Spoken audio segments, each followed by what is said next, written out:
Galera, eu vou começar a gravação aqui.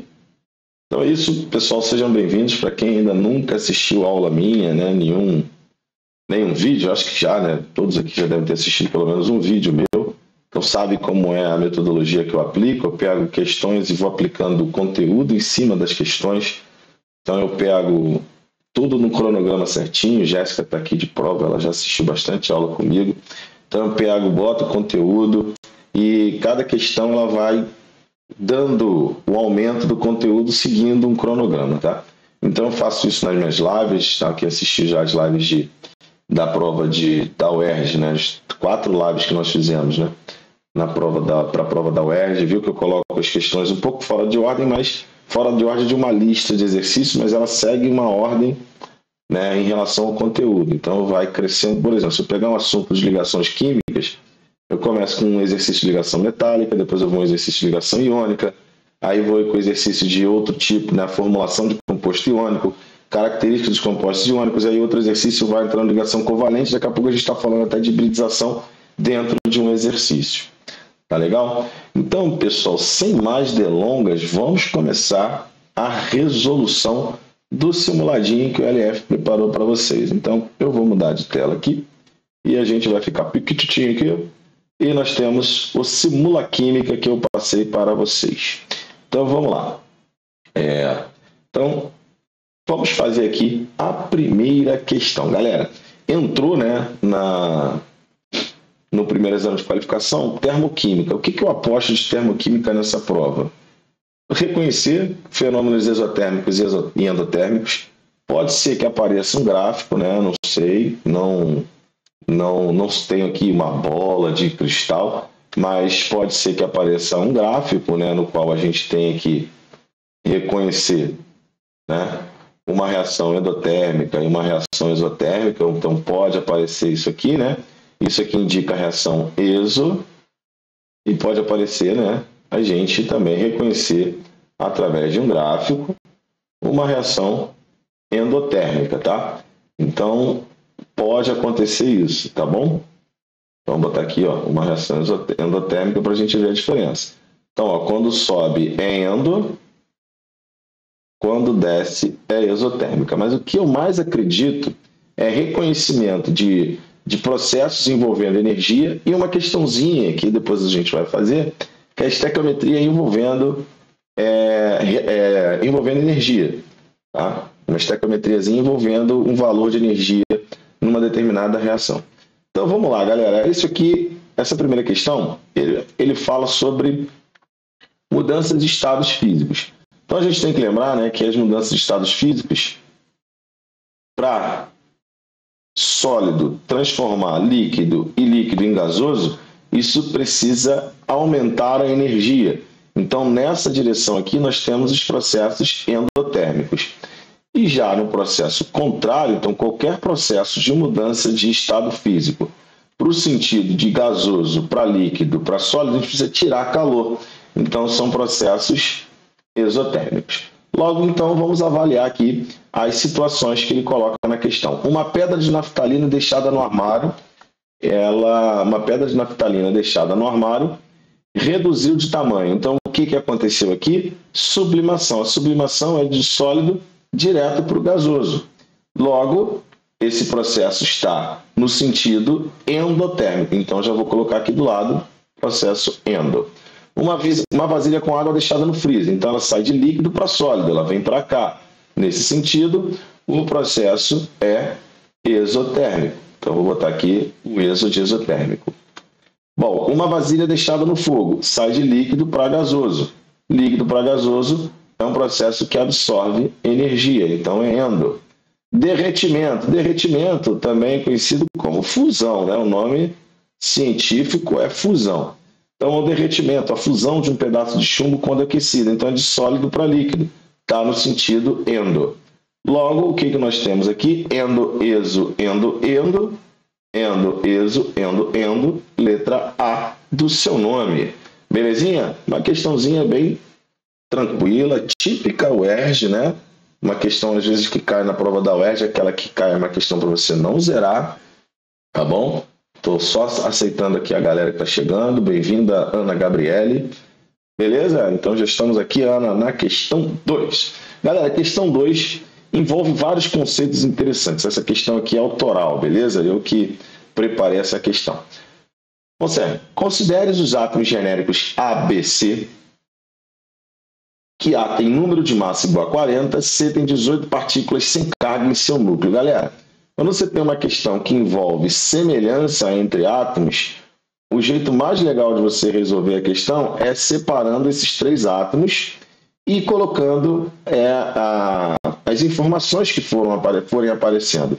Tipo, ele diz que o átomo A tem número de massa igual a 40. Então, o número de massa a gente coloca aqui, ó, 40.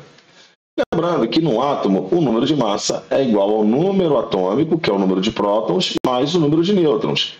Isso aqui caiu na prova do ano passado, 2025, na questãozinha do Oppenheimer. Lembra dessa questão? A gente... letra A, Gabi. A primeira questão, letra A, tá bom? Pode, se quiser falar, pode ligar o som e pergunta, não tem problema não, tá?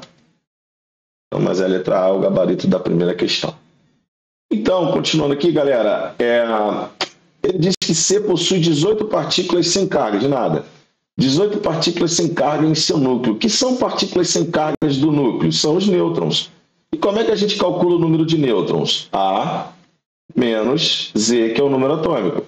Então, eu boto uma barrinha aqui e digo que C tem 18 nêutrons. Lembrando que aqui vai ter o número de massa de C e aqui o número atômico de C, tá bom? Bom, vamos continuar. Ele diz que A e B são isóbaros. Se A e B são isóbaros, vou botar aqui, ó, isóbaros. Ó, isóbaros significa o quê? Eu vou escrever aqui a palavra para você, ó. Iso significa igual. E esse A do isóbaro vai fazer referência a quem? Ao número de massa. Então, eles têm o mesmo número de massa. Logo, o B também tem 40 de número de massa. Show de bola. Vamos continuar. E aí ele diz também que B é isótono de C. O que são isótonos? Isótonos têm o mesmo número de nêutrons. Estou deixando a letrinha N aqui em evidência. Eu vou apagar a letra N, deixar ela em vermelho, porque não existe combinação mais bonita do que vermelho e preto, tá bom? Me desculpem aí, por favor. Não se sintam ofendidos, mas é a melhor combinação que existe. Tá legal? Vermelho e preto. Então, eles são isótonos. Logo, B também vai ter o quê? 18 nêutrons. B vai ter 18 nêutrons. Show de bola? Continuando. E ele diz assim, olha essa informação é maravilhosa de linda, ó. A e C representam um mesmo elemento. Galera, eu dei uma penteada no pavão aqui para dizer que eles são isótopos. Essa é a definição de elemento químico. Elemento químico, ele é formado pelos átomos isótopos. Átomos isótopos são aqueles que têm o mesmo número atômico. Então, A e C são isótopos. Olha que penteada bonita no pavão que eu dei aqui nessa questão, hein? Explorando muita coisa interessante que pode cair, né, em uma questão na prova. Não necessariamente nessa envelopagem toda aqui, mas ele pode cobrar de vocês isso. Então, A e C são isótopos. Beleza. Agora, olha essa informação. Após se transformar num cátion divalente, primeiro, o que é um cátion? Um cátion é quando um átomo perde elétrons. Então, B, quando vira um cátion bivalente, ele se torna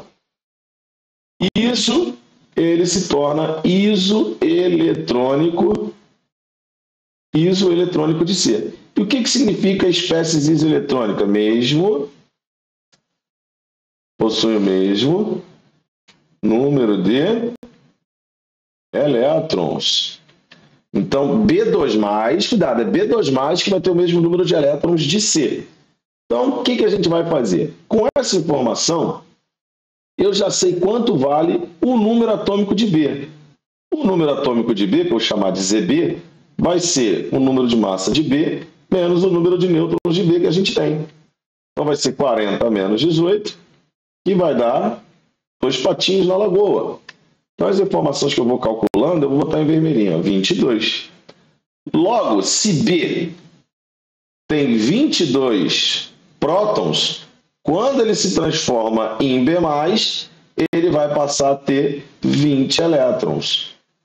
E se ele tem 20 elétrons, C também vai ter 20 elétrons. E como C, preste atenção aqui em LF, como C, não acredito, como C ele tem o mesmo número de elétrons de B, C vai ter o mesmo número de elétrons de B, o número atômico de C vai ser igual a 20. Beleza? Vai ser igual a 20. Logo, com 20 elétrons C, isso aqui é o número atômico de C. Então está aqui, o número atômico de C vale 20. Beleza? E como C é isótopo de A, A também vai ter número atômico 20. E ele pede na questão o número atômico de A, de B e de C. A vale 20, B vale 22, opa, está aqui, B vale 22 e C vale 20. Então está aqui, ó, a letra B de bola. Vamos para a próxima questão. Galera, a próxima questão também é uma questão muito, muito interessante. Cara de UERJ. Elemento químico X apresenta subnível mais energético 6S2. Então, quem pode ser o elemento químico X? Se tem essa configuração S2, ele é metal alcalino terroso. E metal alcalino terroso, ele tem 2 elétrons na camada de valência, é o que nós estamos vendo aqui no seu subnível de maior energia.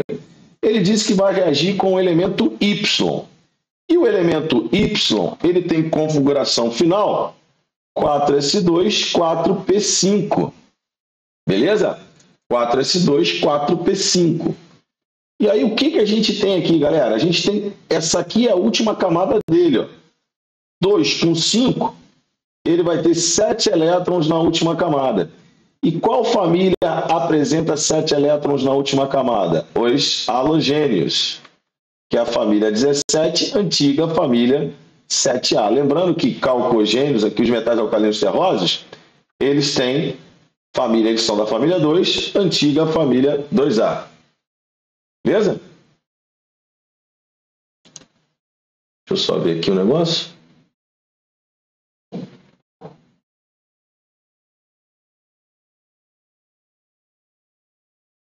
Deixa eu ver aqui, massa de C. Não, A e C não são isóbaros, não. Tá? Quem são isóbaros? A e B. Tá bom, Ana? A e B que são isóbaros. A e C são isótonos. A e C são isótonos. Beleza? Só voltando aqui para a dúvida. Show de bola? Beleza. Então, voltando aqui, galera, o nosso amigo Y, se ele tem 7 elétrons na última camada, segundo a teoria do octeto, ele, para completar o octeto, ele precisa de 1 elétron.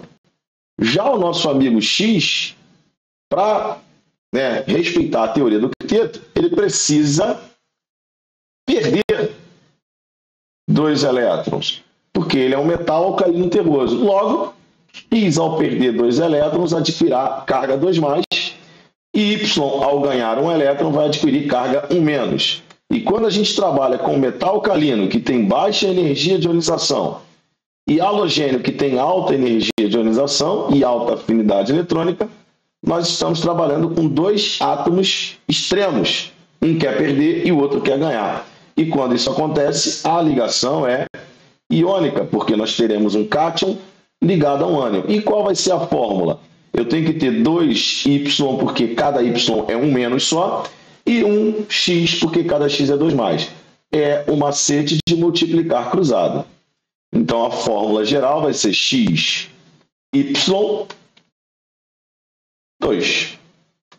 XY2. Essa é a formulazinha do nosso amigo.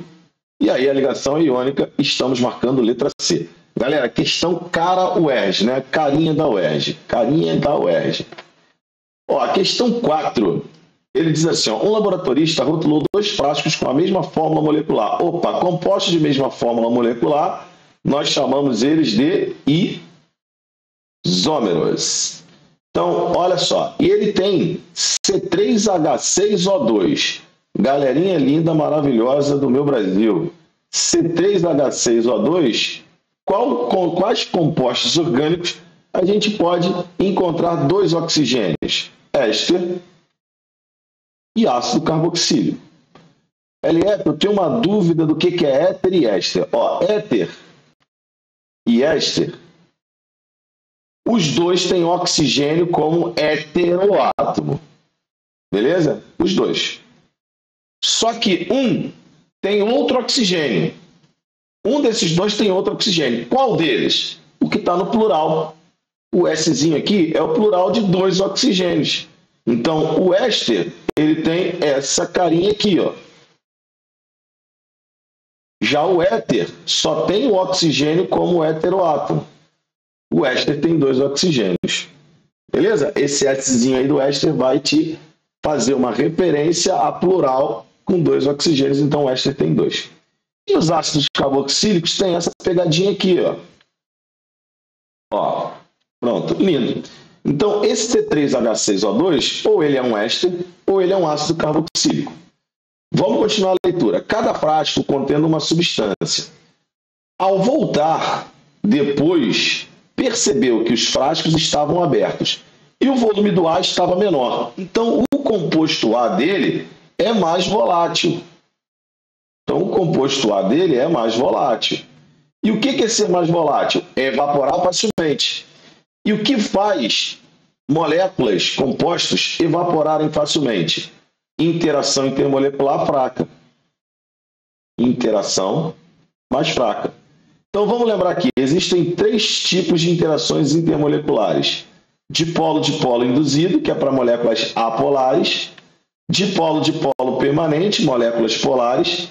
E a ligação de hidrogênio. A ligação de hidrogênio ocorre em moléculas que têm quem? OH, NH2, NH. Essas moléculas vão apresentar ligação de hidrogênio, que é a interação mais forte. Quando a gente olha para a fórmula do éster, ele é apenas dipolo-dipolo permanente. Por quê? Porque é uma molécula polar, beleza, mas que não faz ligação de hidrogênio como o ácido faz. Então, o ácido vai fazer ligação de hidrogênio. Então, o ácido é menos volátil e o éster é mais volátil. Tá? Eu vou chegar aqui a nossa tela para o lado, porque aqui a tela é infinita. Beleza? Bom, então, o cara que tem o menor volume vai ser o éster. E ele diz que o frasco A tinha um volume reduzido. Então, o frasco A, com certeza, é um éster. Logo, o frasco B é o ácido carboxílico com 3 carbonos. Pronto, matei a questão. Como é um ácido carboxílico, ó, vou puxar para cá. Eu venho para as opções, ó, as opções aqui em cima. Letra A, ácido propanoico. Perfeito. Letra A, ácido propanoico. Tá bom? Show de bola. Galera, questão 5. Questão 5 fala o seguinte: as abelhas recorrem à sinalização química e para diferenciar a abelha rainha das abelhas operárias, conseguindo reconhecer várias variações entre as moléculas. As formas estruturais correspondentes estão representadas a seguir. Então, quando a gente olha essa estrutura aqui, eu vejo uma função ácido carboxílico, eu vejo uma função álcool, eu vejo uma dupla aqui, ó, que eu vou destacar ela. Beleza? E do outro lado, eu também vejo um ácido carboxílico, eu vejo a dupla no mesmo lugar, só que eu vejo a hidroxila de álcool numa posição diferente. Então, como essa molécula ela tem a mesma função, as duas têm a mesma função, e ocorreu uma mudança na posição de um grupo funcional, nesse caso aqui, obviamente que eles são isômeros de posição. LF, para ser isômero de cadeia, o que teria que mudar? Teria que mudar a cadeia, você teria que ter uma cadeia ramificada, uma cadeia normal, ou uma cadeia aberta e uma cadeia fechada. Tipo assim, ó. o 1-buteno com o ciclobutano. Esses dois aqui são isômeros de cadeia. Beleza? Se eu tivesse assim, ó, o butano com o metilpropano, também são isômeros de cadeia, porque a gente tem uma cadeia aberta, linear, e uma cadeia ramificada. Lembrando que para ser isômero, galera, tem que ter o mesmo número de carbonos, de hidrogênio, de oxigênios, o que tiver. Mesma fórmula molecular. Beleza? Vamos para a próxima. Vamos lembrar aqui rapidinho, né? Os tipos de isomeria plana: cadeia, posição. Se mudar a posição do heteroátomo é metameria. Isomeria de função. E se a função, se os compostos forem de funções diferentes e eles estiverem em equilíbrio químico, tipo isso aqui, ó, um enol e um aldeído. Tá? Isso a gente chama de tautomeria. Belezinha? Isso aí. Quando é geométrica, é cis e trans. Beleza? Como ele tem aqui, ó, ele tem uma dupla aqui, ó, tá vendo? Ele tem um hidrogênio para cá e o outro hidrogênio para cá. E aqui ele continua. Um hidrogênio para cá e o outro hidrogênio para cá. Aqui tem até isomeria geométrica, tá? Mas aqui ele está trabalhando, as duas moléculas são trans. Essas duas moléculas são trans. Para ser cis, olha o que ele faria. Ó, se liga na parada do bagulho doido. Só com LF você vê isso, bebê. Ó, se fosse cis, ele ia fazer isso aqui. Ó. Aí, ó, esse aqui é cis. Caraca, LF, sinistro. E aí continuaria a molécula, tá? Aí teria... Se ele bota esse e esse aqui, a UERJ já fez isso, tá? A UERJ já fez isso. Aí esse aqui seria... Aí a diferença seria isomeria geométrica. Tá bom? Tirando a OH daqui, né? Vamos tirar o H, continua na cadeia. Se ele mostra essa estrutura e essa aqui, a gente estaria falando de isomeria geométrica, tá bom? É isso aí. Sucesso total, galera. Vamos nessa, vamos continuar. Questãozinha de estequiometria, bebê. Ó, estequiometria é assunto quente para a provinha, tá? E essa é uma estequiometria básica. Como assim, LF? Estequiometria básica. Ó, não envolve pureza, não envolve excesso, não envolve rendimento, não envolve reações sucessivas. É uma estequiometria que a gente chama de básica, não significa que é fácil, não é isso que eu estou falando, tá? Básica é porque não envolve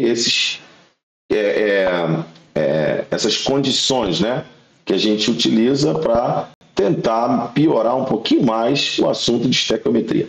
Mas, galerinha, vamos lá. O primeiro passo para resolver problemas de estequiometria é montar a equação. A questão já montou para você, tá bom? Segundo passo é equilibrar a equação. Então, eu vou equilibrar segundo a regra do macho. Vou conferir o metal, depois eu vou para os ametais, depois ametais, né, que seja carbono, hidrogênio e oxigênio. Então, vamos lá. Eu olho para o sódio, tem um sódio aqui, tem dois sódios do outro lado. Então, eu vou colocar o quê? Um doisão aqui, ó. 1, 2. Aí, agora, eu vou olhar para o cloro. Tem dois cloros aqui. Tem um cloro aqui, com mais um aqui, dois cloros. Show, fechado. Não tem carbono, vou para o hidrogênio. Esse 2 multiplica o hidrogênio aqui, dois hidrogênios na água, fechou. Oxigênio, 2 oxigênios, um aqui com outro aqui, 2, fechou. Agora vamos ler o problema. O cloro molecular, quando em contato com solução aquosa de hidróxido de sódio, forma um insumo fundamental para tratamento de águas, que é o hipoclorito, tá? Isso aqui é o hipoclorito de sódio. Então, o hipoclorito de sódio, ele é o princípio ativo da água sanitária. Beleza? Esse é o princípio ativo da água sanitária. Belezinha? Show de bola? Bom, vamos continuar aqui. E ele diz assim, ó, a massa do hipoclorito de sódio, formada a partir de 4... Então, olha o que ele quer. Ele quer a massa de hipoclorito de sódio formada. E olha o que ele te fornece, massa de hidróxido de sódio. Galera, então você tem que olhar para isso aqui, para a reação, como se fosse uma receita. Então, eu olho para uma receita de bolo. Diz assim, ó, a receita leva 12 ovos e 1 kg de farinha. mas eu não vou reproduzir a receita. Eu vou fazer uma outra porção.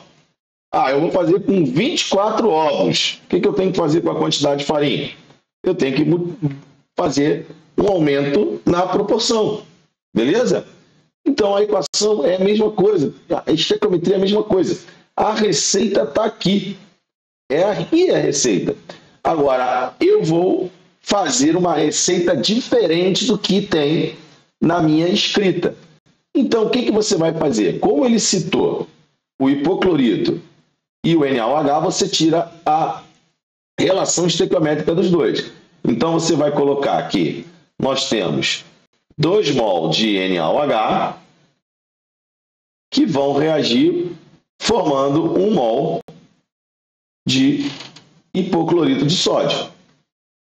Só que o que acontece? Mol é uma grandeza e a gente está trabalhando com uma outra grandeza, que é a massa. É a mesma coisa quando você está numa receita, o cara fala assim, 2 colheres de sopa. Isso me irrita profundamente. 2 colheres de sopa. Eu nunca sei o que é a colher de sopa. Tá? Então, você tem que pegar o quê? Quantos gramas existem em 2 colheres de sopa? Você vai lá e procura. 2 colheres de sopa? Também é isso aí, né? É verdade. Então, cara, aqui é a mesma coisa. Você está lendo aqui 2 mol. A gente não consegue pesar 2 mol. A gente consegue fazer o quê? Pesar uma massa, a gente consegue medir um volume. Isso a gente consegue fazer. Agora, pesar 2 mol não dá, né?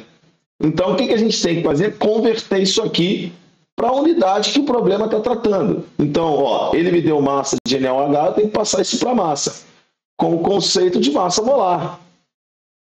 O que é a massa molar? A massa molar do NaOH, você vai pegar a massa do sódio, a massa do oxigênio, a massa do hidrogênio lá na tabelinha, que a UERJ te dá, e vai colocar que é 40 gramas por mol. E a massa do NaOCl vai dar 74,5 gramas por mol. Pronto, você converteu lá aquela pitada, aquela colher. Outra coisa que me irrita, uma xícara. Uma xícara de açúcar. Cara, eu não sei que xícara que eu vou usar. Minha xícara é desse tamanho. Minha xícara é isso aqui. Não para com esse negócio de xícara. Eu detesto quando vem receita assim. Odeio. Por isso que quando eu faço comida, eu não olho na receita nenhuma. E eu sou bom cozinheiro, tá? Químico sempre é bom cozinheiro. Tá bom? Biólogo nem tanto. Para quem conhece Vitão, Vitão não sabe cozinhar nada. Bom, então, galera, eu vou converter isso aqui, Como eu tenho 2 mols, eu vou multiplicar 2 vezes 40 gramas. E aqui eu tenho 1 mol desse, vai ser 1 vez... Sentiram, né? Sentiram o tom de 1 vez? 1 vez 74,5. Beleza? Agora a gente vai usar o quê? Os dados do problema. Eu fiz a conversão. Galera, se ele tivesse dado volume, eu teria que converter mol para volume. Beleza? Como ele me deu massa, eu converto mol para massa já direto.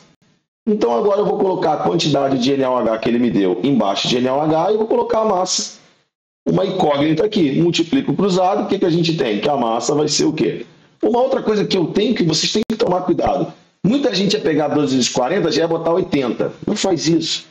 Deixe essa conta aberta para você fatorar isso e simplificar isso depois. Olha só como é que a gente vai ficar. A gente vai ficar com 400 vezes 1 vezes 74,5 sobre quanto? 2 vezes 40. Agora a gente vai brincar. Corta esse zero com esse zero aqui. 40 sobre 4 dá 10. 10 sobre 2 dá 5. Passou a conta, é 5 vezes 74,5. Então vai dar aproximadamente 372,5 gramas do nosso amigo NaOCl. Então achamos aqui a letra C.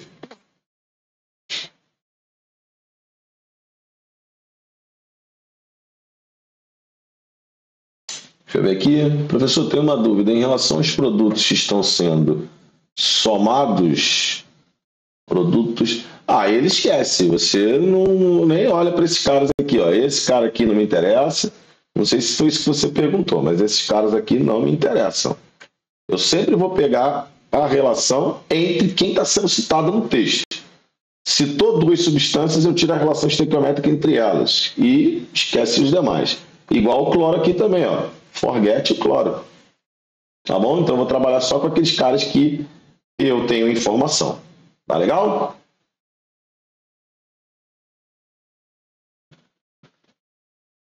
Ah, tá. Não, mas aí esquece. Se os outros caras não foram citados no texto, esquece eles, tá bom? Vamos lá. O bronze é uma liga metálica formada por aproximadamente 10% de estanho e 90% de cobre. Considere que para fazer um sino foram utilizados 1 kg de estanho. 1 kg de estanho. Tá bom. 1 kg de estanho, então, equivale a 10% do nosso querido amigo bronze, que é que forma o sino. Então, a massa do sino vai ser 100%. Quanto é que vai ser a massa do sino? A massa do sino vai ser 10 kg. Beleza, 10 kg. Mas ele pede assim, ó, ele quer o símbolo do elemento de menor energia de ionização. Galera, energia de ionização, também conhecido como potencial de ionização, é a energia necessária para retirar um elétron. Ó, essa propriedade periódica, ela está relacionada ao raio. Se eu tenho um átomo de raio grande, a energia de ionização é baixa. Por quê? Quando você tem um raio grande, o elétron de valência dele está muito afastado do núcleo. E o que mantém o elétron preso ao átomo? A força de atração do núcleo. Então, um átomo menorzinho, o elétron está mais próximo do núcleo. Então, é mais difícil tirar esse elétron. Logo, raio grande, energia de ionização pequena. Anota a informação do LF. Maior raio da tabela periódica é o frâncio. Maior raio da tabela periódica é o frâncio. Só ver se eu consigo mudar um negócio aqui, que eu quero mostrar uma tabela para vocês. Ó. Será que eu vou conseguir aqui? Tabela periódica aqui. Ó. Aqui. Tá? O frâncio está bem aqui, galera. Isso aqui é uma aula da mentoria do LF, hein? Mentoria para prova discursiva, hein, galera? Quem tiver vontade de melhorar o desempenho em prova discursiva de química, quem quer medicina, mentoria com o LF, hein? Vem que vem. Então, o frâncio está aqui, galera. Então, todos os átomos que estão na direção do frâncio vão ter raio grande. E o período do cobre é o quarto período, ele está aqui, ó. Ele está aqui. E o elemento mais próximo do frâncio do período do cobre é o potássio. Então, se você está com a tabelinha periódica aí, você vai ver, deixa eu ver se eu tenho aqui, ó. Aqui, ó, tenho, ó. Mais uma tabelinha aqui, ó. O potássio está bem aqui, ó. Ele é o primeiro do período do cobre, é potássio. Do lado do potássio é o cálcio. Aí vem aqui, se eu não me engano, é o SC, sei lá. Aí o cobre está aqui, ó. Esse aqui é o cobre, então é o quarto período. Então, quem vai ter o maior raio é o potássio, porque o potássio está perto do frâncio. Aqui, até na aula do LF eu expliquei isso, ó. Ó, tá até aqui, ó. Ó, expliquei tudo aqui para a galera da mentoria VIP. Beleza? Então, o potássio é o cara que vai estar próximo do frâncio. O potássio vai ser o maior raio, logo, a menor energia de ionização. Então, a gente vai marcar letra C. Lembrando que a prova da UERJ te dá uma tabelinha periódica, tá, gente? Então, não fique aí pensando que precisa decorar a tabela periódica, beleza? Vamos para a próxima questão. O biogás está na moda, tá? O biogás está na moda, galera. O biogás ele é produzido a partir de decomposição de matéria orgânica. Então, algumas fazendas que criam principalmente porcos, pegam o cocôzinho lá do porco, bota dentro de um reator, gera biogás, e esse biogás é utilizado para gerar energia. A queima desse biogás gera energia, tá bom? E ele diz assim, ó, o biogás é uma mistura gasosa contendo aproximadamente 50% do menor hidrocarboneto da série dos alcanos. Alcanos tem fórmula geral CnH2n mais 2. O menor alcano vai ter um carbono. Se ele tem um carbono, ó, 2 vezes 1, 2, mais 2, 4. É o famoso metano. Então, o metano, ele encontra-se 50%, né, a composição do biogás e 50% do metano. Bom, ele diz assim, ó, a combustão de 1 mol do metano, então 1 mol de metano 1 mol de metano gera de energia 890 kJ. Galera, lembra que eu falei lá no início da nossa correção? Eu falei, ó, eu aposto numa questão da UERJ que ele vai relacionar estequiometria com energia. Essa questão aqui. Tá? Essa questão também é autoral. LF que fez essa questão para vocês, tá? Então, galerinha, 1 mol de metano, ele gera 890 kJ de energia. Vamos continuar. Adotando o calor específico da água, 4 joule graus Celsius, a massa de água inicialmente a 11 graus, então a temperatura inicial da água, que eu vou chamar de TI, é igual a 11 graus, que pode entrar em ebulição. Ó, quando é que a água entra em ebulição? Em qual temperatura? 100 graus. Logo, a variação de temperatura aqui é de 89 graus. Belezinha? Então, vamos lá. E ele quer saber qual é a massa de água, como é que a gente calcula a massa de alguma substância que está sendo aquecida por uma quantidade de energia. É o Q-macete. Q-macete. Então, a massa de água que eu quero calcular, ela vai estar relacionada ao calor específico da água, a variação de temperatura provocada, mas eu tenho que saber qual é o calor gerado para esse sistema. Se eu queimo 1 mol de metano, eu gero 890 kJ. E 1 mol de metano tem 16 gramas. LF, de onde saiu isso? Carbono 12, hidrogênio 1, mas eu tenho 4 hidrogênios. Soma tudo, dá 16 gramas de metano. Tá? Mas eu tenho que saber qual é a massa de metano que está queimando. Ele não me deu a massa de metano, ele me deu a massa de biogás. Porém, a gente sabe o seguinte, que a massa de metano, ela é a massa de biogás vezes 0,5. De onde saiu isso, LF? Ó, se você pegar a massa de biogás, ela vale 100%. A massa de metano vale 50%. Multipliquei cruzado, tá? Então, se ele usou 320 gramas de biogás, na verdade, ele está queimando quanto de metano? A massa de metano queimada para gerar energia que vai ser absorvida pela água é de 160. Então, quantos quilojoules de energia vão ser gerados por 160 gramas de metano? Então, a quantidade de energia vai dar 8.900 kJ. Logo, agora eu posso botar 8.900 kJ aqui, vou descobrir a massa de água, vezes 4, que é o calor específico da água. Lembrando, se o calor específico está em joule, a energia está em quilojoule, então a massa vai ser em quilograma, tá?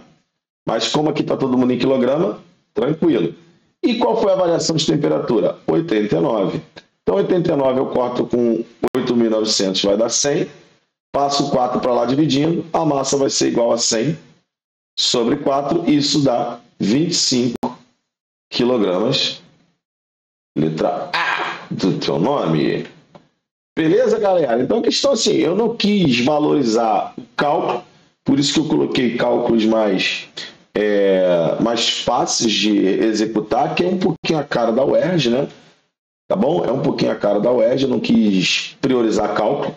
Tá? Minha prioridade é você entender que você pode usar aquela energia liberada por 16 gramas de metano, se eu mudar a massa de metano, ela muda na mesma proporção. Então, isso sim é um pouquinho cara da UERJ. Tá legal? Então, é isso na questãozinha autoral. Essa questão aqui, ela foi adaptada. Aqui, quem levantou a mão? Pode falar, Ana. Boa noite.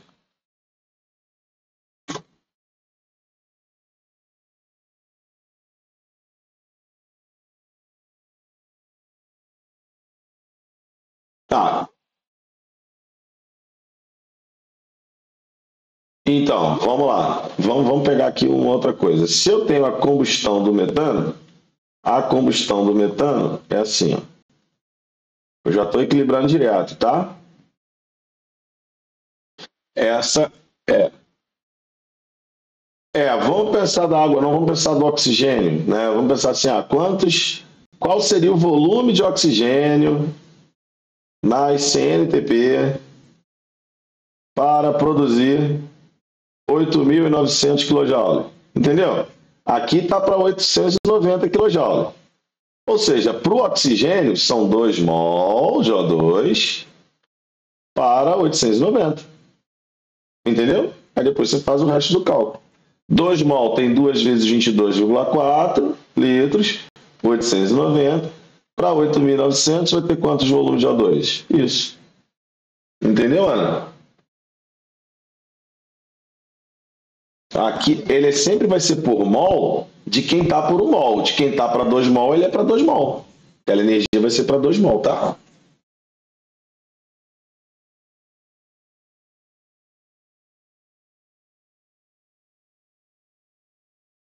Exatamente. Nada. Show? Vamos agora para a questão 9. A questão 9, galera, você pode matar ela pelas opções. Porque, primeiro, etilpropano não existe. Monta a fórmula do etilpropano. É 1, 2, 3, 4. O nome dele, na verdade, teria que ser metilbutano. E esse cara tem 5 carbonos, então ele nunca pode ser isômero do butano. A mesma coisa aqui, ó. Ó, deixa eu ver aqui. Metilpropano, etoximetano. O que é o etoximetano? Etoxetano, metano é esse éter aqui, ó. 1, 2, 3 átomos de carbono. O álcool etílico só tem 2 átomos de carbono. Então, isso aqui também não pode. Aqui, de novo, ele botou ó, etilpropano com butano. Não pode. Só resta a letra A. Mas eu vou dar uma pincelada aqui no seguinte. Quando a gente tem 2 compostos de mesma massa, mas um é ramificado e o outro não, o ponto de ebulição do ramificado é menor. Então, anota essa dica do LF. Ramificação diminui o ponto de ebulição. Chegou até a rimar. Ramificação diminui o ponto de ebulição. Bom, o outro par de isômero é o éter e o álcool. Aí a gente cai naquela história que a gente viu naquela questão do ácido carboxílico, que tem OH, ligação de hidrogênio, então o ponto de ebulição vai ser mais alto do que o éter, que é só um dipolo permanente. O ponto de ebulição vai ser menor do que o do álcool. Beleza? Então essa questão dá para brincar com as opções. Cara, né, tem às vezes questões na UED que você pode ir eliminando as opções, tá bom? Outra questãozinha bem batida, mais batida que bife de segunda, é essa aqui, ó. Vale lembrar, galera, que graxa é um hidrocarboneto de cadeia longa. Bem longa. Tanto é que quando a gente tem, por exemplo, um ácido carboxílico de cadeia longa, a gente chama isso aqui de ácido... O que, bebê? Graxo. Chama de ácido graxo por isso, porque tem cadeia longa. Então, a graxa é muito apolar. Então, eu preciso de algo muito apolar, e é a gasolina. Teve gente que marcou etanol, porque o etanol, mas o etanol, ele tem cadeia de hidrocarboneto muito pequena, e ele tem o que na ponta? OH. O etanol é bem solúvel em gasolina, mas a gasolina, ela é bem menor do que a graxa, bem menor. Tá bom? Beleza? Galera, essa questão também é uma questãozinha interessante, porque a UERJ gosta de cobrar óxidos. Galera, óxidos são compostos que têm um elemento com o seu respectivo NOx e o oxigênio sempre com o NOx menos 2. Eu vou chegar para cá porque eu vou explorar aqui essa nossa tela infinita, tá bom? Vou deixar aqui a questãozinha de lado. Galera, se esse elemento ele é um ametal, o que é importante? Eu esqueci de comentar. O que é muito importante na prova da UERJ sobre óxidos? Classificação em função do caráter ácido base. Tá bom? Então, se esse elemento é um ametal, o óxido ele pode ser neutro ou ácido. Só tem essas duas possibilidades.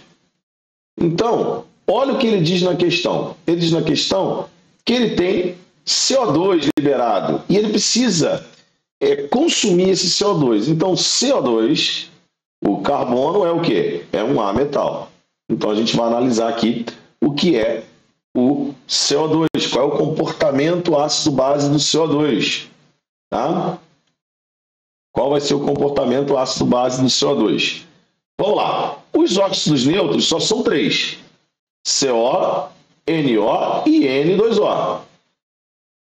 Logo, os ácidos serão SO2, SO3, o nosso amigo CO2, o NO2, o N2, O5, então vários outros, né? E vários outros. Então, nosso amigo CO2 tem o quê? Caráter ácido. Galera, se ele tem caráter ácido, eu tenho que escolher alguém que tem caráter básico para reagir com ele. Bom, se o E for um metal, se liga aqui que essa dica é fenomenal, galera. Fenômeno. Ó, se o E for um metal, ele pode ser óxido básico, ele pode ser anfótero. O que é anfótero? É aquele que tem caráter tanto ácido quanto básico. Ou ele pode ser ácido. Então, se ele tiver um metal na composição, é isso. Os básicos vão ter NOx mais 1 e mais 2. E quem tem NOx mais 1? Família 1A. Quem tem NOx mais 2? Família 2A. Aqui, anfótero mais 3 e mais 4. E ácido mais 5, mais 6 e mais 7. Bom, agora que vem o raciocínio que é muito cobrado na prova da UERJ. Se eu quero eliminar o CO2, eu preciso fazer esse CO2 reagir. Então, ele precisa reagir com algo básico. E o que a gente tem como básico em química? Hidróxidos, as substâncias conhecidas como hidróxidos, aquelas que terminam com OH, aminas são básicas, amidas são básicas, mas quem? A gente tem aqui óxidos básicos, ou seja, se eu tiver um óxido de metal alcalino ou de alcalino terroso, e sal de base forte e ácido fraco. Na UERJ, o principal representante dessa categoria são carbonatos, os principais, né? Carbonato de cálcio, carbonato de sódio e bicarbonato de sódio. Esses sais aqui, quando em água, deixam meio básico. Então, eles reagem bem com ácido. Bom, voltando aqui, olha o conteúdo que vocês estão tendo aqui, galera. Isso aqui é surreal, hein? Surreal esse conteúdo aqui para vocês, hein? Quando o CO2 vai ser eliminado, ele vai reagir com algo básico. Quando você olha para a letra A, ácido sulfúrico, pô, vou reagir ácido com ácido? Não. Anidrido sulfúrico é SO3. Ele está aqui, ó, óxido ácido. Água destilada. A água é uma substância muito polar. Já o CO2 é apolar. Professor, como é que eu sei? Como é que eu vejo polaridade, apolaridade? Ó, nossa aluna Jéssica descobriu essa semana, né, Jéssica? O macetinho que a LF passou para ela lá no Mentoria Química VIP. Então, galera, é surreal a Mentoria Química VIP. Então, daqui, ó, vai ser o óxido de lítio. O óxido de lítio, galera, é um óxido de metal alcalino. E o metal alcalino, tá? Tem NOx 1 mais 1. Então, ele está aqui, ó. O óxido de lítio está aqui. Então, marcaremos óxido de lítio. Galera, essa questão, tá, é uma questãozinha que envolve esse conceito que cai absurdamente na prova da UERJ. E também quem for depois fazer a provinha do Enem. Galera, essa questão aqui é muita maldade no coração. O ácido tartárico, 2-dihidroxibutanoico, ó, eu vou desenhar aqui a forma do ácido dibutanoico. Então, tem 4 carbonos. Vou colocar a carboxila aqui, a outra carboxila aqui, e vou colocar as hidroxilas. Uma hidroxila aqui, vou botar uma hidroxila aqui, e a outra hidroxila aqui. Beleza. O composto orgânico dá na forma natural das próprias uvas. Então, o vinho, quando vai ficando um pouquinho mais velho, ele começa a depositar ácido tartárico, tá? Bom, ele pergunta o seguinte: que tipo de isomeria tem aqui nesse cara? Então, a gente tem que ver se ele tem dupla entre carbonos, não tem, ou se ele tem carbono quiral. O que é carbono quiral? Carbono com 4 ligantes diferentes. Tem que lembrar que aqui tem hidrogênio e aqui também tem hidrogênio. Então, esse carbono aqui, o que eu estou destacando, é quiral e esse também. E aí, a galera na pressa, tem 2 carbonos quirais, então é 2 ao quadrado, vai ter 4, 2 destrógenos, 2 levógenos. Errou. Esses 2 carbonos, eles são iguais. Quando esses 2 carbonos são iguais, você não pode usar a regra de Van 't Hoff. Quando você tem... O que significa eles serem iguais? Eles têm os mesmos ligantes. Ó. O ligante desse aqui é hidrogênio, desse é o H, e essa parte do ácido carboxílico. E esse aqui é a mesma coisa. Então, quando isso acontece, ele só vai ter um destrógeno, um levógeno e um outro isômero que a gente chama de meso. Beleza? E aí, quando você junta o D e o L, né? D mais L tem a mistura racêmica. É aquela mistura que não desvia o plano da luz polarizada. Lembrando que D, ele é enantiômero. O que é enantiômero? É a imagem do outro no espelho. Enantiômero do L. Essa questão aqui é para derrubar gente boa. Sabe onde é que caiu isso aqui? Na própria UERJ. Só que aí, galera, caiu na prova discursiva. Se eu não me engano, tá? Eu acho que eu estou enganado, que eu sou péssimo para guardar data. Acho que é 2017 que caiu essa questão aqui. Muita gente errou. Nossa senhora, muita gente colocou. E assim, não fique chateado, tá? Essa questão aqui foi realmente só para dar uma... cuidado, que essa molécula aqui não é comum igual a todas, tá bom? Bom, galerinha, agora vamos para a questão 13. Uma questão que tem um cálculozinho de unidade de concentração. Vamos lá. A questão 13, ele misturou 2 soluções. A solução 1 e eu vou colocar aqui os dados da solução 2. Solução 2. A solução 1, NaCl, só que ele deu a concentração grama por litro do NaCl. Isso aqui é o que o LF faz. A concentração grama por litro eu chamo de C. A concentração mol por litro eu chamo de M, tá? Então, a concentração C dessa solução, 11,7 gramas por litro. Tá? E o volume dessa solução é igual a 200 ml. Já a outra solução, solução 2, ele deu a concentração mol por litro de cloreto de cálcio, que é igual a 0,5 mol por litro. E ele deu o volume dessa solução, que vale 300 ml. Primeira coisa, a gente tem que entender o que o problema dá e o que o problema pede. Vamos lá. Em uma aula prática, o estudante realiza uma mistura. Isso aqui então é um caso de mistura de soluções. Só que é uma mistura de soluções sem reação, porque NaCl não reage com CaCl2. Os dois são sais solúveis, não vai acontecer nada, então só vou ter uma mistura mesmo. E aí ele diz assim, no final ele quer a concentração em mol por litro de ânions cloreto. Beleza? Então, primeira coisa, a gente tem que transformar essa unidade aqui em mol por litro. Mas por que ela em mol por litro, LF? Porque ele está pedindo mol por litro. E eu não posso trabalhar com unidades diferentes quando eu faço uma mistura de soluções do mesmo soluto. Porque quando eu faço mistura de soluções do mesmo soluto, eu faço uma média ponderada para calcular a concentração final. Mas aí eu tenho que ter todo mundo na mesma unidade de concentração. Como é que a gente transforma grama por litro para mol por litro? É o Carlos mamou. Carlos mamou. Concentração grama por litro é igual a mol por litro vezes a massa molar do soluto. Como eu quero a concentração mol por litro, vai ser a grama por litro sobre massa molar. Então vai ser 11,7 dividido pela massa molar do hidróxido sódico, é 58,5. Isso aqui dá 0,2, galera. Então a concentração molar de NaCl é igual a 0,2 mol por litro. Bom, uma coisa que a gente não pode deixar de fazer, porque ele quer de íon cloreto.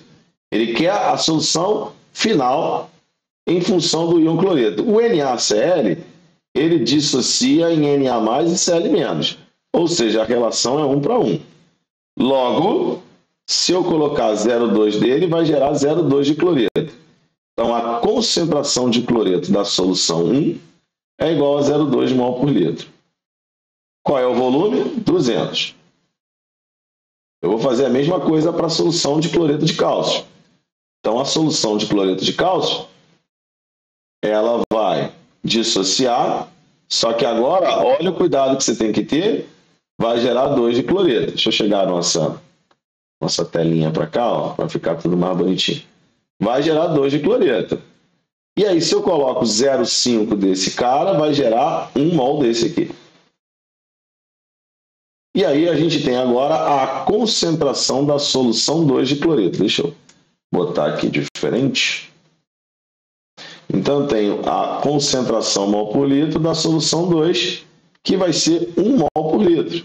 Porque eu tenho que pegar somente a de cloreto. E esse volume vai ser 300 mililitros. Galera, eu vou misturar essas duas soluções. Como é que eu faço? Soma as duas concentrações e divide por 2? Nada disso. Eu tenho que fazer uma média ponderada, porque os volumes, aqui é o volume 2 e aqui é o volume 1, os volumes eles ponderam isso. Então, a concentração de cloreto final vai ser a concentração de cloreto na solução 1 vezes o volume da solução 1 mais a concentração de cloreto na solução 2 vezes o volume da solução 2. Tudo isso dividido por quanto? 500, que é a soma dos volumes. Então, vamos lá. 0,2, que é a concentração de cloreto, vezes 200, mais 1 vezes 300, dividido por 500. Beleza? Então, deixa eu chegar mais um pouquinho para cima aqui. Ah, para ver se você não passou para litro. Não precisa. Se eu trabalhar com todo mundo em ml, posso deixar todo mundo em ml. Então, isso aqui vai dar 40 mais 300 sobre 500. Isso vai dar 340 sobre 500, vai dar a concentração de cloreto final, vai dar 0,68 mol por litro. Agora você olha para a sua resposta e vê se isso é possível. Ó, a sua solução mais diluída é 0,2. A sua solução mais concentrada é 1. Então, o seu valor tem que estar aqui, nessa meiuca. Beleza? O seu valor tem que estar na meiuca. Certo? E como eu coloquei um volume maior da 1 mol por litro, ele tem que estar o quê? Mais próximo da 1 mol por litro. Isso aqui está coerente, 0,68. Pode falar, Ana.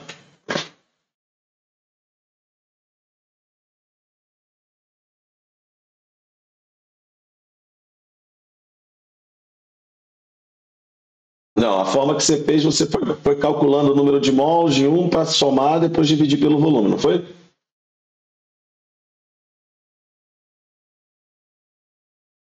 Você vai fazer mais conta.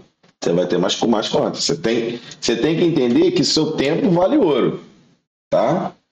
Essa prova aqui da UERJ não consome tanto tempo, mas imagine uma questão dessa no Enem, por exemplo. Uma segunda fase, por exemplo. Né? A questão discursiva, que você depois ainda tem redação. Se você, eu não sei qual curso que você pretende, mas você pode ter biologia, se você quiser específico. Entendeu, Gabi? Tá? Então, quanto mais artifício você tem para acelerar o teu processo, melhor. O que eu fiz aqui, nada mais do que você fez. Por quê? O que é concentração vezes volume? É o número de mols. Eu estou somando o número de mols. Ó. Tá vendo? O número de mols final é igual à soma dos números de mols. Só que você calculou cada um. Eu não, eu abri numa fórmula só e joguei tudo ali dentro. Sacou? Beleza? Nada. Então, galera, viu a prova real que eu fiz? Vocês têm que fazer isso também, tá? É muito interessante você sempre fazer uma prova real quando você faz uma questão de conta. Né? Eu lembro de um caso de um amigo, quando a gente saiu de uma prova de física na faculdade, ele me perguntou, cara, quanto é que deu a altura da sua mesa na questão tal? Eu falei, não sei quantos metros, né? Não lembro. Ele, caraca, a minha deu 42 metros. Eu falei, porra, Davi, mesa de 42 metros, cara? Errou alguma coisa ali na hora do cálculo, mas não se tocou. Então a gente tem que ter sempre esse discernimento, né? Pô, minha questão, será que está coerente no resultado? E aqui tá, porque você ficou com as concentrações a concentração final ficou entre os valores, os extremos, a mais diluída e a mais concentrada. E mais próximo da mais concentrada, por quê? Porque você colocou um volume maior dela. Galera, a hidroxapatita também é uma estrutura muito famosa na provinha da UERJ. Ele quer que você calcule o NOx do fósforo. Galera, apareceu o ânion PO4 em qualquer coisa, fósforo é mais 5. Ah, LF, eu nunca vou lembrar disso. Calma. Você vai fazer o quê? Você vai pegar a fórmula da hidroxapatita e colocá-la inteira. Como assim? Como assim, LF? Ó, você vai pegar esse 3 aqui e vai multiplicar tudo que está aqui dentro. Então vai ficar P3, o O, 3 vezes 4 dá 12, mas tem um Ozinho aqui do lado de fora. Então eu já vou botar O13. Tá? Vou botar aqui um O13. E tem o hidrogênio. Deixa eu ver se eu vou conseguir fazer o que eu quero aqui. Nunca consigo isso. Não saiu. Ó, aí eu vou fazer isso aqui, ó. Vou fazer tipo um joguinho da velha. Tá? Na primeira linha eu vou botar os NOx conhecidos. Ó, cálcio é mais 2, o fósforo é o que eu quero, o oxigênio é menos 2 e o hidrogênio é mais 1. E embaixo eu vou botar os NOx multiplicados pelas atomicidades.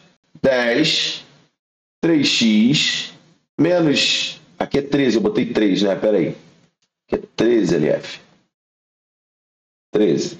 Então aqui vai dar 26, né? Ó, tá pagando que eu não quero. 26, né? Mais 26. Poxa. Mais 26. E aqui é mais 1. Vou igualar isso tudo a zero. Então eu vou deixar o 3x aqui desse lado. Vou jogar o mais 26. Aqui é menos 26. Ô, droga. Eu vou jogar o menos 26 para lá, vai dar mais 26. Aqui o menos 10 e aqui menos 1. Então 3x vai ser igual a mais 15, fazendo essa continha. 3x é igual a mais 5. Aí achei o mais 5. Mas a dica de ouro da LF, hein? Olhou PO4, marca logo fósforo mais 5. Galera, questão 15. Na questão 15, ele quer que você coloque uma substância composta que apresenta apenas ligações covalentes. Opa, eu vejo isso na letra A e vejo isso na letra B. O que é esse cara aqui, ó? É esse malandrão aqui, ó. Cl, Cl, Cl, H. Só estou vendo ligação covalente porque eu só tenho uma metal. E ele quer um que tem ligação predominantemente iônica, ou seja, metal alcalino terroso ou alcalino, com halogênio, com calcogênio, com os extremos da tabela. Então eu vejo isso aqui na letra A e na letra D eu não vejo. LF, por que esse cara aqui, a ligação é mista? Ó, se liga. O nitrogênio, segundo a teoria do octeto, o nitrogênio pode fazer até 3 ligações, porque ele tem 5 elétrons na última camada, né? Então, pela regra do octeto, o nitrogênio faz 3 ligações. Ele pode exercer uma quarta ligação, mas se ele fizer essa quarta ligação, ele fica positivo. Então, quando você olha o nitrogênio aqui no íon amônio, ele está fazendo 4 ligações com 4 hidrogênios. Então, ele está positivo. Essas ligações com os hidrogênios são ligações covalentes, mas a ligação dele com o cloro, que é Cl-, ou seja, o cloreto, é iônica. Então, ele tem ligações mistas, tanto iônica quanto covalente, que é o que ele pede aqui no composto 3. Então, por isso que é a letra A. Belezinha? Gabi, eu acho que você deixou a mão levantada ou você quer falar de novo? Tá. Aqui é um composto iônico. Esse aqui é um composto iônico. Tá? Então, ele não é uma molécula. Essa molécula aqui, ela é polar. Essa é polar. Tá bom? Tá bom. Agora, galera, a questão 16 derrubou muita gente, com certeza. Olha só, o ciclo hexano, ele não é plano, ele é espacial, ele é isso aqui, ó. Ele é isso aqui. A gente desenha no plano só assim, para facilitar a vida. E quando ele está nessa forma aqui, o ângulo de ligação é de 109 graus. Então, esse ângulo aqui, ele é enganoso. Na verdade, ele é de 109 graus. Esse aqui é 120, porque esse carbono aqui, ó, é um carbono sp2, e carbono hibridizado em sp2 é trigonal plano, trigonal plano e o ângulo é de 120.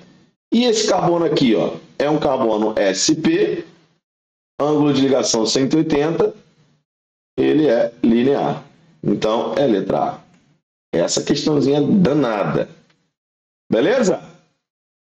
Bom, galera, a questão 17. Para determinar a fórmula de um hidrocarboneto gasoso, uma amostra de 0,6 litro dessa substância foi completamente queimada na presença de excesso de gás oxigênio, gerando exclusivamente 4, para massa de CO2, 4,4 gramas. E ele disse que gerou também uma massa de O2 de 1,8 gramas. Galera, 1 mol de CO2 gera 44 gramas. Logo, 4,4 tem 0,1 mol de CO2. E como a gente sabe que 1 mol de água tem 18 gramas, 1,8 gramas de água também tem 0,1 mol de água. Agora o seguinte, hidrocarboneto, ele é formado por hidrogênio e carbono. Então tem que saber quantos mols de carbono são necessários para formar 0,1 de CO2. Mesma relação, não é? Então eu preciso de 0,1 de carbono. E para hidrogênio? Para cada 0,1 de água, na verdade, a gente vai ter o quê? 0,2 mol de hidrogênio. Ó, a água gera 2 mol de hidrogênio. Então, para gerar um 0,1 de água, eu preciso de 0,2 de hidrogênio, tá? Bom, o que a gente vai fazer aqui? Preste atenção. Esse volume do hidrocarboneto corresponde a quantos mol dele? Vamos ver. 1 mol do hidrocarboneto gera 24 litros nessa condição de temperatura e pressão que ele deu. Mas ele disse que queimou 0,6 litro dele. Então, qual vai ser o número de mols do hidrocarboneto? Esse número de mols aqui vai dar 0,025 mol do hidrocarboneto. Então, 0,025 mol do hidrocarboneto gera 0,1 mol de carbono. Tá? 0,025 mol de hidrocarboneto vai gerar 0,1 mol de carbono. Mas, se eu tivesse 1 mol do hidrocarboneto, quanto de carbono ele teria? Quando eu faço essa conta aqui, o número de mols de carbono vai dar 4. E eu vou fazer o mesmo cálculo para o hidrogênio. 0,025 mol de hidrocarboneto gerou 0,2 mol de hidrogênio. 1 mol do hidrocarboneto, que vai me dar a fórmula molecular dele, vai me dar quantos mols de hidrogênio? O número de mols de hidrogênio aqui vai dar 8. Então, a fórmula molecular desse cara é C4H8. Essa é a fórmula do cara. Mas a questão acaba aqui? Não. Ele pede o quê? Ele pede que quantos isômeros totais acíclicos, o que são acíclicos? Cadeia aberta. Então, quantos isômeros acíclicos eu posso fazer com essa fórmula? Isso é a cara da UERJ. A UERJ adora fazer isso. Tá? Então, vamos lá. C4H8, isso aqui é a fórmula geral de alcenos ou de cicloalcanos. Alcenos ou cicloalcanos. Só que ele não quer ciclo, ele quer apenas cadeia aberta. Então, eu só vou fazer de alceno. Então, o primeiro alceno que eu posso montar com essa fórmula é esse aqui, ó. 1, 2, 3, 4. Esse é o but1-eno. O segundo alceno que eu posso fazer, eu vou chegar para cá, tá, gente? Eu vou chegar para cá. Ó. O segundo alceno que eu posso fazer é trocando a posição da dupla. Então, eu vou ter esse aqui, ó. Esse aqui eu vou fazer ele mais bonitinho. Esse aqui é o but2-eno. E a gente pode fazer um com ramificação, né? Que é o metil propeno. Aí a galera mais desavisada, achei tudo que eu podia. Vai lá e vai marcar o quê? Letra C. Só que esqueceu o seguinte. O but2-eno, esse aqui, o que eu desenhei foi quem? O que eu desenhei foi o cis, mas ele tem o trans. E como é que é o trans dele? É assim, ó. Então, ele também tem mais um, que é o trans but 2-eno. Então, na verdade, ele tem 4 isômeros, não 3. Beleza? Essa questão é topzera. A primeira parte da questão, né, eu dei uma modificada, mas essa questão com C4H8 e o número... Opa, que 3 o quê? Eu falei 3, 4. Eu já ia fazendo besteira aqui. 4 isômeros. Essa questão aqui caiu na prova do CBMERG, que é a banca UERJ. Tá? Foi esse ano que caiu. Tá bom? Vamos pro próximo, galera. Então, cuidado com isso, hein? Trióxido de enxofre. Trióxido de enxofre é esse cara aqui, ó. Esse é o trióxido de enxofre. É formado na atmosfera após a oxidação do dióxido de enxofre, que é esse aqui, ó. Tá bom? Enxofre aqui é a hibridização do enxofre é sp2. Ele é trigonal plano. E aqui o enxofre nesse cara é sp3, mas ele é angular. Então, angular e aqui trigonal. Beleza? Bom, então ele pede a geometria do anidrido sulfúrico. Anidrido sulfúrico é o mesmo nome que a gente dá para o trióxido de enxofre. Ele também é chamado de anidrido sulfúrico. Por quê? Porque se eu jogar água nele, ó, ele vai gerar o ácido sulfúrico.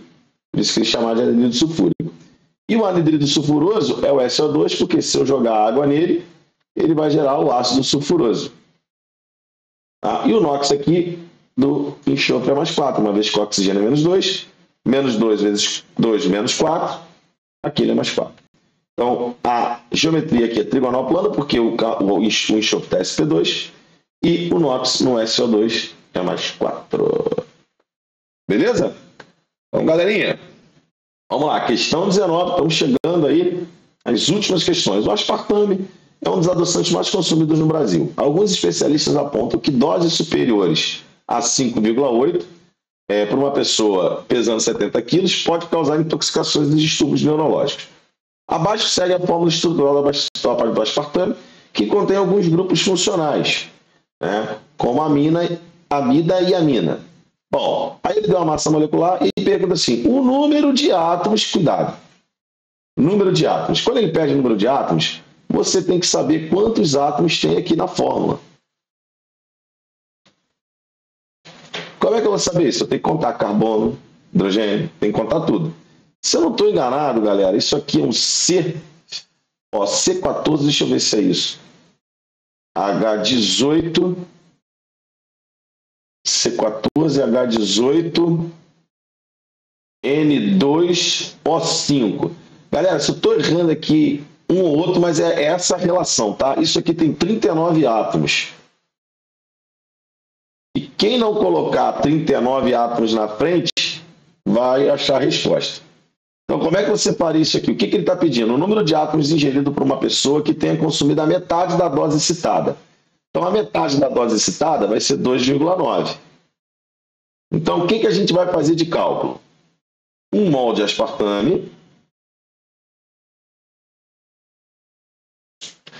tem 39 vezes 6 vezes 10 a 23 átomos. Se você só colocou 6 vezes 10 a 23 átomos, errou. Ele está perguntando o número de átomos. Então tem que ser 39 vezes 6 vezes 10 a 23.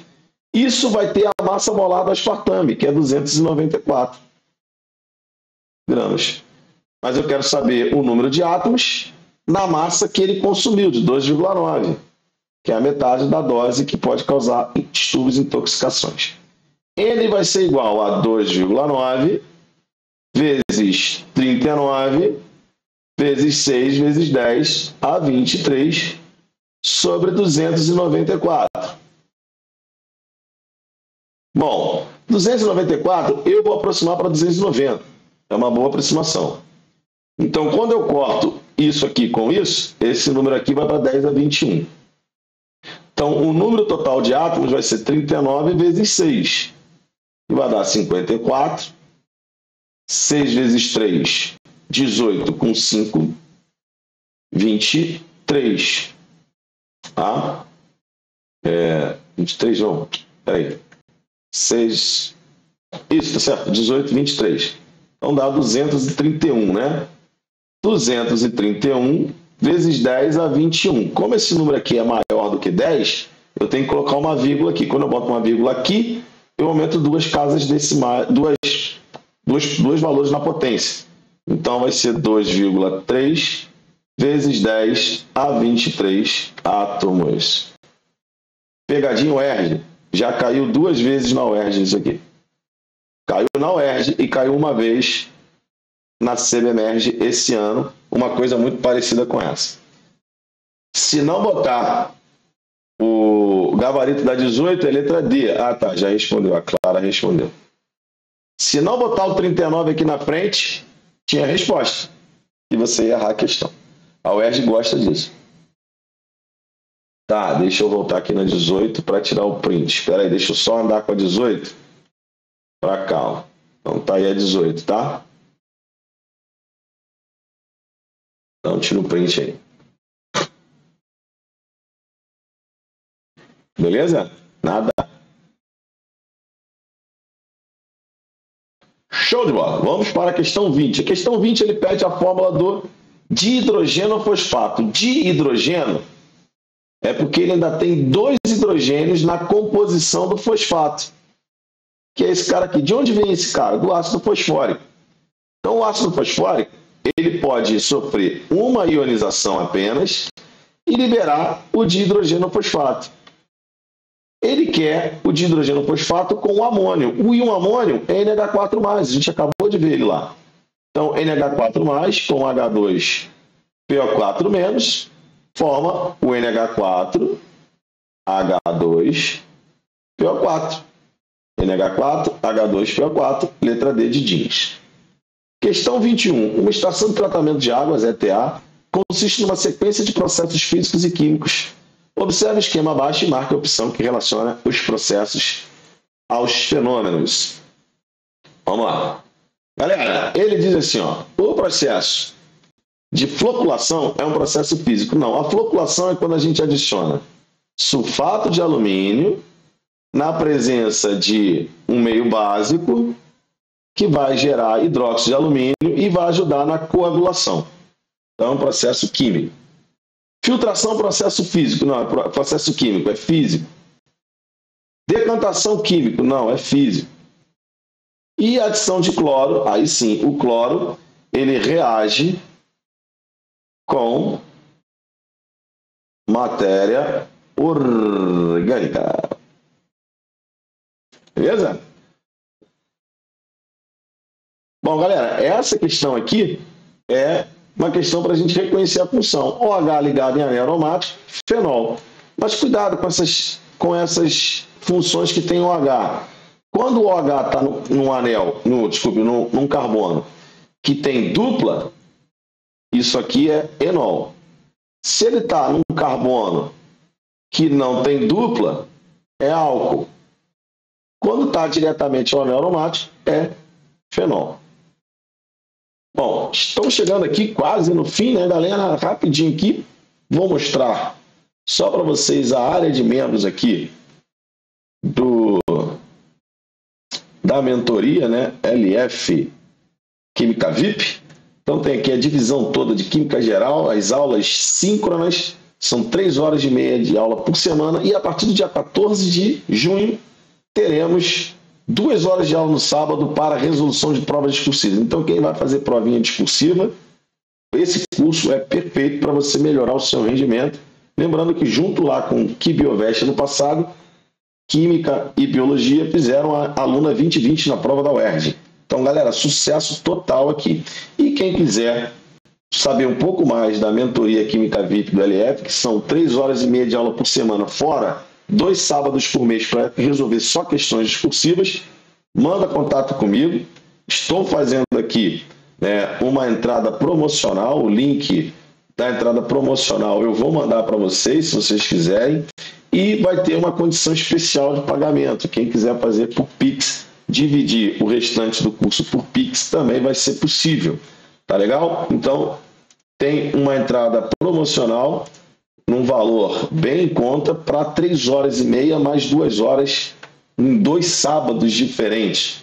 Então, galera, é uma oportunidade boa para vocês, para quem quer melhorar o seu rendimento em prova discursiva. Então, uma entradinha de um valor de 150 e depois a gente vai fazer as parcelas no Pix. Aí você entra em contato comigo, porque isso aqui não vai ser nada doloroso. Se a gente parar para pensar que são 3 horas e meia de aula ao vivo, fora e-book e 3 a 4 listas de exercício por assunto. E assim, além disso, né, 2 aulas por mês, né, aos sábados, para resolução de provas. Semana que vem começa, já vamos resolver a prova de 2025 da UERJ. Beleza? Então tá aí relatos da Jéssica, nossa aluna da mentoria Química VIP. Também temos a Lana, a Yasmin. Beleza? Então, pessoal, vale muito a pena. É muito, muito conteúdo para vocês chegar lá na hora da prova e arrebentar qualquer discursiva que você faça pelo Brasil afora. Bom, vamos lá, questão 23.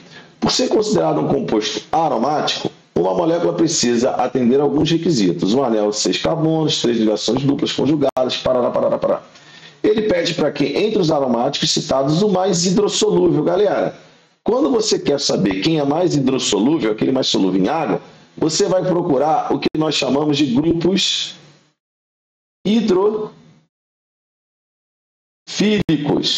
Grupos hidrofílicos são OH ligado à cadeia, NH2 ligado à cadeia ou NH ligado à cadeia de um composto.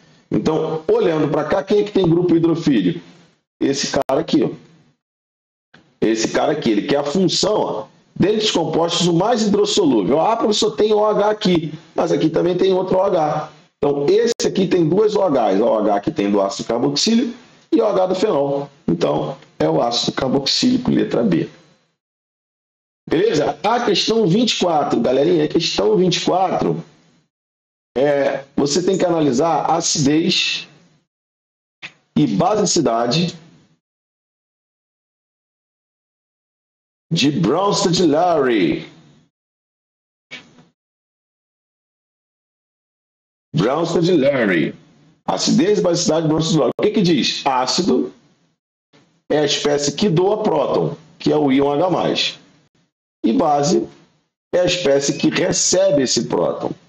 Então, quando a gente olha para a substância 1, ela tem um hidrogênio aqui que ela não tem mais do outro lado. O que aconteceu? Essa substância 1 doou o próton para o H2PO4, que virou H3PO4. Então, o 1 é um ácido.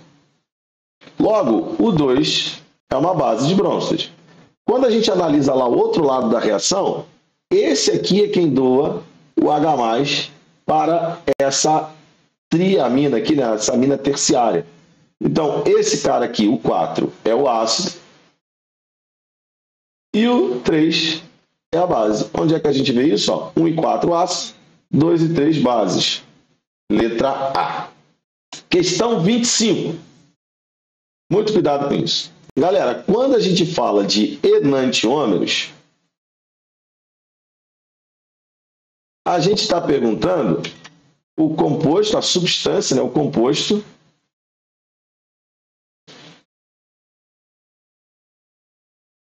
de imagem especular. Imagem no espelho. Então, olha só, esse cara aqui, ele tem 2 carbonos quirais. Uma outra dica importante do LF. Se você olha para uma molécula, vê essas ligações aqui que significam ligações para frente, ou se tiver aquelas ligaçõezinhas que são tracejadas, que significa para trás, desconfie que aquele carbono ali ele é quiral. E eles são. Então eu tenho um carbono quiral aqui, eu tenho um carbono quiral aqui e um carbono quiral aqui. Então eu tenho 2 carbonos quirais. Então a galera vai lá, 2 carbonos quirais, 2 elevado ao quadrado, paga 4 enantiômeros. Não, calma, enantiômero não é isômeros espaciais no total. Enantiômero é aquele que é a imagem do outro. Então, quantos reflexos você tem no espelho? Um só. Quem é o enantiômero dessa molécula? O enantiômero dessa molécula seria essa aqui, ó. Olha quem seria. Seria essa molécula aqui. A ligação aqui para trás.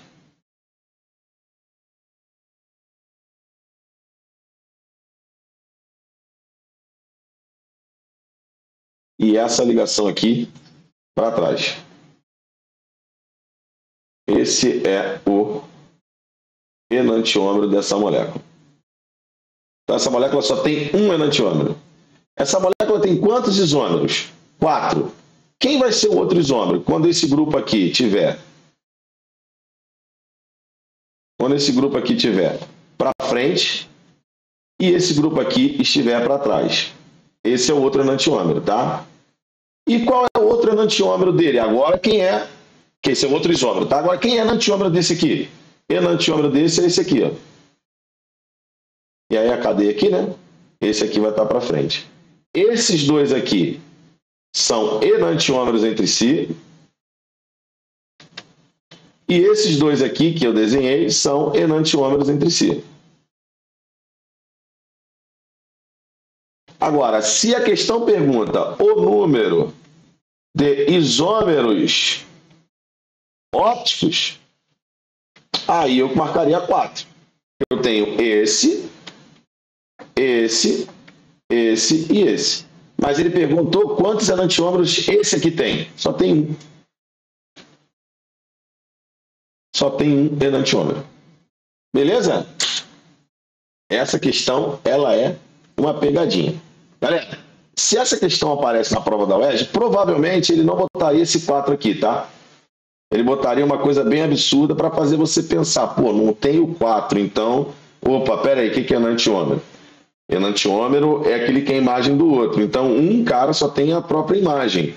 Nem todo mundo é a imagem dele, mas todo mundo é isômero entre si. Mas imagem, você só tem par. Beleza? Muita gente colocou lá. Mas eu fiz de propósito só para buscar o conceito de enantiômero. Isso não pode fugir. Sempre que você tiver um D, você tem um L. Mas nem todo D é enantiômero de todo L. Eu costumo fazer uma analogia que é a seguinte. Deixa eu ficar grandão aqui. É o seguinte, eu boto minha mão direita na frente do espelho. Você também coloca sua mão direita na frente do espelho. Nós temos duas mãos direitas e temos dois reflexos. Duas mãos esquerdas. Mas a minha mão direita só é reflexo. A minha mão esquerda só é reflexo da minha mão direita. A sua mão é reflexo. A sua mão direita só tem o seu reflexo, que é a sua mão esquerda. Olha só, mas cuidado com o que ele está perguntando, Ana. Se ele perguntar quantos enantiômeros tem, qualquer molécula que tenha isomeria óptica vai ter sempre um enantiômero. Agora, qual é o total de isômeros? Aí você usa 2 elevado a 4. É a palavra enantiômero que você tem que tomar cuidado. Enantiômero sempre impar. Quando você tem um destrógeno, você tem o seu par levógeno. Quando eu tenho uma mão esquerda, eu tenho uma mão direita. Só que a minha mão esquerda e a minha mão direita, elas são enantiômeros entre si. Não a minha direita com a sua esquerda. Não vai bater, não vai dar certo. Entenderam? Tá bom? A mistura racêmica é sempre o par de enantiômeros. Então, quantos pares de enantiômeros você tem aqui?